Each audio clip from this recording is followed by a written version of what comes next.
Shalom. Sejak awalnya bumi diciptakan, Tuhan mau bumi ini dikelola dengan baik. Di dalam Kejadian 2 ayat yang kelima dikatakan, belum ada semak apapun di bumi, belum timbul tumbuh-tumbuhan apapun di padang, sebab Tuhan Allah belum menurunkan hujan ke bumi, dan belum ada orang untuk mengusahakan tanah itu. Untuk itulah Tuhan menciptakan manusia menurut gambar dan rupa Allah, dan menaruh otoritas kepada manusia untuk berkuasa atas bumi ini. Allah berkehendak manusia menjadi partner Allah di bumi untuk menjalankan pemerintahan kerajaannya di bumi ini. Kejadian 1 ayat 26 berkata, berfirmanlah Allah, baiklah kita menjadikan manusia menurut gambar dan rupa kita, supaya mereka berkuasa atas ikan-ikan di laut dan burung-burung di udara, dan atas ternak, dan atas seluruh bumi, dan atas segala binatang melata yang merayap di bumi. Sepertinya sejak manusia jatuh dalam dosa, manusia kehilangan identitasnya sebagai anak-anak kerajaan. Roma 3 ayat 23 mengatakan, karena semua orang telah berbuat dosa dan telah kehilangan kemuliaan Allah. Hubungan kita dengan Allah terputus dan kehilangan kemuliaan Allah, yang kalau kita lihat di dalam terjemahan King James Version dikatakan come short, dibuat menjadi lebih rendah dari yang seharusnya. Hubungan kita dengan Allah menjadi terputus karena dosa dan membuat kita kehilangan kemuliaan Allah, yang kalau di dalam terjemahan King James Version-nya dikatakan come short.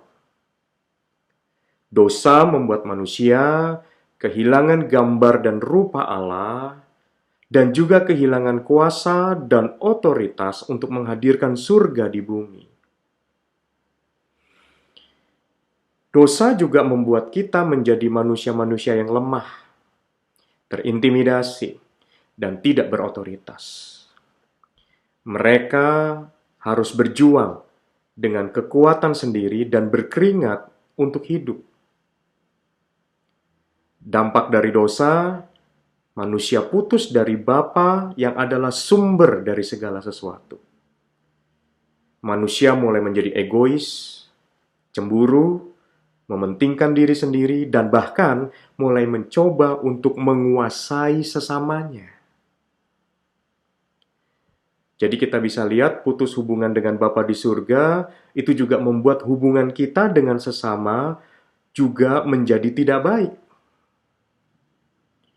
Sebetulnya untuk itu pula lah Yesus Kristus mati bagi kita, bukan hanya untuk menebus dosa manusia, tetapi juga untuk mengembalikan identitas kita yang sebenarnya.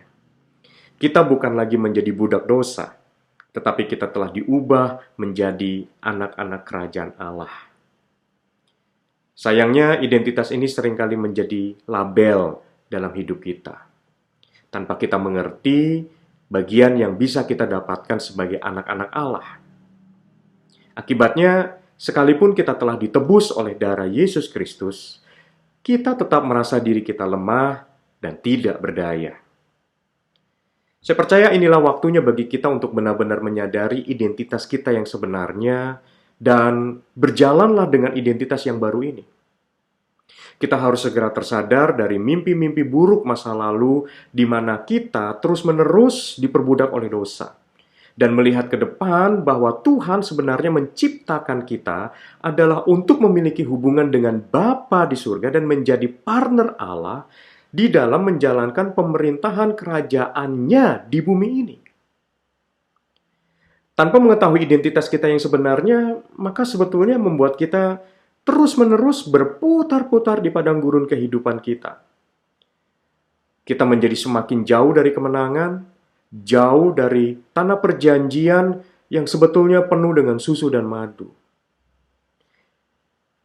Dari awal penciptaan sampai hari ini, sebenarnya Tuhan selalu serius dengan masalah identitas ini. Karena identitas ini adalah pintu gerbang di mana kita bisa melihat dan juga menggunakan segala berkat, kekuatan, dan sumber daya yang surga berikan kepada kita untuk menolong dan memampukan kita untuk menggenapi apa yang Tuhan rencanakan dalam hidup manusia, yaitu untuk menegakkan kerajaannya dan untuk berkuasa atas bumi ini. Hadirkanlah surga di bumi ini dengan mengerahkan segala potensi, talenta, kemampuan yang Tuhan berikan atas kita. Inilah waktunya hukum-hukum duniawi yang korup ini digantikan dengan hukum-hukum dari kerajaan Allah. Perubahan identitas adalah sesuatu hal yang mutlak kalau kita ingin berjalan dalam dimensi kerajaan Allah. Kita harus menyadari bahwa kita ini anak-anak Bapa di surga yang dimana Dia ingin menyerbu bumi dengan kasih-Nya. Kita disertai oleh Tuhan yang Maha Besar. Kita bukan lagi orang-orang yang terbuang. Kita dikasihi dan dicintai, diterima, dan juga berharga di matanya. Perlu adanya perjumpaan dengan Allah untuk kita bisa mengenal siapa kita di hadapan Allah. Contoh nyata yang ada dalam Alkitab misalnya, Yakub yang artinya adalah penipu. Tuhan ubah menjadi Israel yang artinya pangeran Allah. Sehingga perjanjian yang Tuhan telah ikat sebelumnya melalui Abraham dan Ishak juga bisa dinikmati oleh Yakub yang merupakan cikal bakal munculnya bangsa pilihan Tuhan. Atau Gideon, seorang yang paling muda dari suku yang terkecil di Israel yang merasa dirinya seorang pengecut. Tuhan berjumpa dengan dia secara pribadi untuk mengatakan bahwa dia adalah pahlawan yang gagah perkasa. Contoh lain misalnya Simon, salah seorang murid Yesus yang namanya berarti ilalang. Tuhan berkata kepada dirinya bahwa sesungguhnya dia adalah Petrus, yang berarti batu karang. Untuk kemudian Petrus bisa menjalankan fungsinya untuk mendirikan pondasi gereja mula-mula dengan memanifestasikan kuasa dari Roh Kudus. Demikian juga dengan Saulus, yang sebelumnya adalah orang yang mengejar dan menangkapi orang-orang percaya. Melalui cahaya yang membutakan, Tuhan berjumpa dengan dirinya dan mengubah namanya menjadi Paulus, seorang rasul yang radikal dan menyebarkan Injil Kerajaan Allah dimanapun Tuhan utus dia. Perjumpaan dengan Tuhan membuat kita menyadari identitas kita sebagai manusia di hadapan Tuhan. Selain itu, perjumpaan kita dengan Dia membuat kita akan semakin mengenal bahwa Dia itu adalah Bapa yang baik bagi kita. Tuhan tidak pernah merancangkan rancangan kecelakaan, kutuk, sakit penyakit, kekalahan, intimidasi, dan kelemahan dalam hidup kita.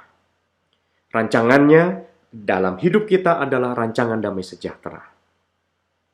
Untuk itu Tuhan memberikan kepada kita kesehatan, kepandaian, hikmat, berkat, perlindungan, dan bahkan juga kuasa dan otoritas demi kita bisa menjalankan fungsi kita sebagai agen-agen kerajaan Allah di bumi ini.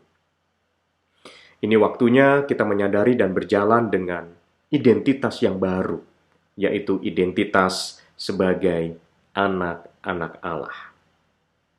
Amin.